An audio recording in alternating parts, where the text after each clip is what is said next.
Assalamualaikum warahmatullahi wabarakatuh.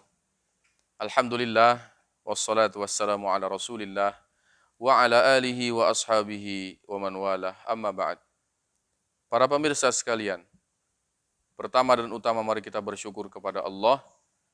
Salawat dan salam semoga selalu kita curahkan kepada junjungan kita, Nabi Muhammad sallallahu alaihi wasallam. Pada kesempatan episode kali ini, mari kita sedikit mengulas tentang bagaimana Islam itu begitu sempurna bagi kehidupan umat manusia secara umum. Para pemirsa sekalian yang budiman, salah satu ciri kesempurnaan Islam itu ialah bagaimana Islam mengatur perkara-perkara atau aspek-aspek terbesar dalam kehidupan manusia sampai kepada aspek atau perkara yang terkecil dalam kehidupan mereka.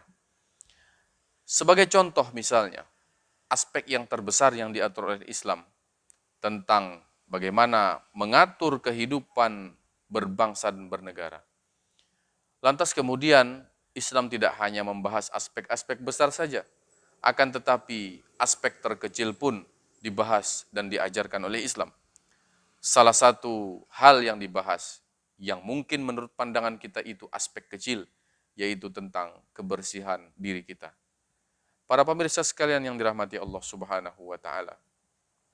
Bagaimana kiranya Islam mengatur tentang kebersihan ini? Satu hadis Nabi Shallallahu alaihi wasallam menjelaskan kepada kita.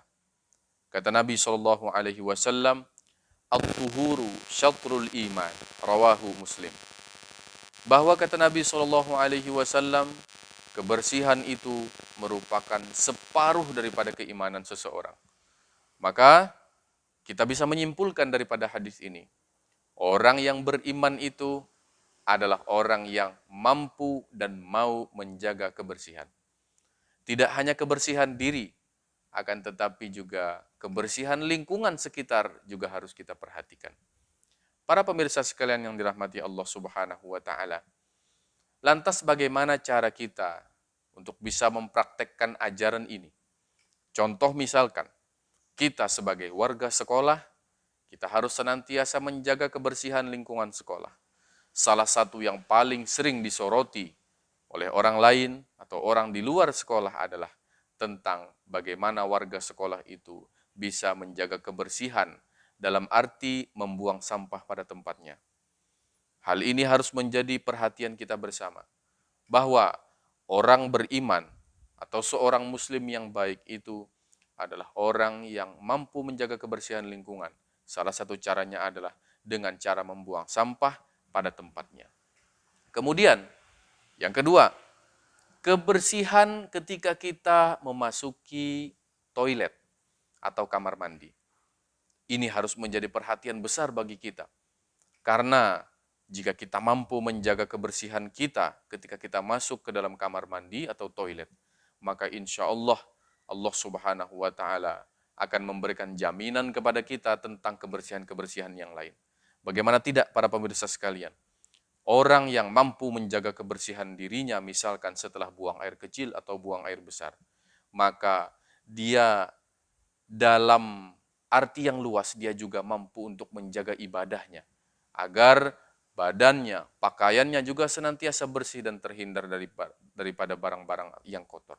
Contoh misalkan, ada seorang siswa yang kemudian masuk ke dalam toilet atau kamar mandi, dia berusaha semaksimal mungkin. Ketika dia masuk kamar mandi dalam kondisi bersih, ketika dia masuk toilet dalam keadaan bersih dan wangi, maka bagaimana caranya ketika dia keluar setelah buang air kecil ataupun buang air besar, toilet tersebut kembali bersih dan kembali wangi. Ini menjadi tugas bersama bagi kita semua, bahwa ketika kita mampu untuk menjaga kebersihan yang mungkin toilet ini kita anggap tempat yang paling hina di muka bumi, akan tetapi hal ini menjadi jaminan bagi kita. Kalau seandainya kita mampu menjaga kebersihan toilet, kebersihan diri kita misalkan setelah buang air kecil ataupun buang air besar, maka kemudian ibadah kita akan terjaga karena kita terhindar daripada barang-barang kotor seperti najis dan lain sebagainya. Maka para pemirsa sekalian yang dirahmati Allah Subhanahu wa taala, penting menjaga kebersihan diri, penting menjaga kerapian diri kita. Agar apa? agar keimanan itu bisa menjadi sempurna dengan sebab-sebab yang kecil tadi. Maka kemudian, pemirsa sekalian yang budiman, kita tentu bermohon kepada Allah Subhanahu wa taala, mudah-mudahan Allah Subhanahu wa taala senantiasa menunjukkan kepada kita jalan-jalan kebaikan, jalan-jalan ketaatan agar kita mampu untuk melakukan hal-hal terkecil dalam kehidupan kita. Salah satunya adalah menjaga kebersihan diri, baik di sekitar tempat tinggal kita ataupun di lingkungan sekolah dan lingkungan lainnya. Demikian yang bisa kita bahas pada kesempatan episode Pamura atau Papadah SMA Muhammadiyah Martapura kali ini. Mudah-mudahan Allah Subhanahu wa taala senantiasa memberikan taufik dan hidayahnya kepada kita semua. Nasrum minallah wa fathun qarib. Assalamualaikum warahmatullahi wabarakatuh.